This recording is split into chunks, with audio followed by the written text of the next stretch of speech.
My therapist kept asking me the same question every session, and at first I didn't think anything of it. It always came right at the end, when the session was basically over. She'd close her notebook, look at me, and say, "Before we finish, have you ever thought about hurting someone?" The first few times I just said no and moved on.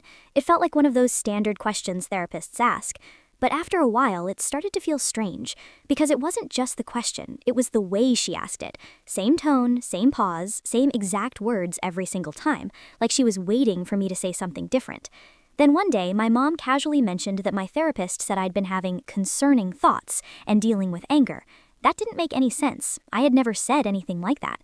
The only time that topic ever came up was when she asked that question, and every time my answer was no. That's when I started paying attention. In the next session, when she asked it again, I watched her closely and noticed something that didn't sit right. She started writing in her notebook before I even finished answering, like my response didn't actually matter. So the next time, I decided to test it. When she asked the question again, I paused and said, "I don't know, maybe some people deserve it." She froze for a second, then immediately started writing faster than before. 2 days later, the police showed up at my house. They asked if I had made any threats or talked about hurting someone. I said no because I hadn't, but they told me they received a report about my mental state. And right there, everything clicked.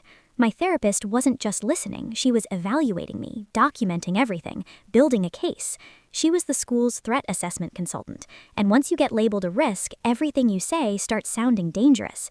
So the next session, I walked in calm. We talked like normal, nothing unusual. And right at the end, just like always, she asked the question again, "Have you ever thought about hurting someone?" I said no, and she started writing, but this time I added something. I told her I had been recording our sessions. The room went silent. For the first time, she looked nervous.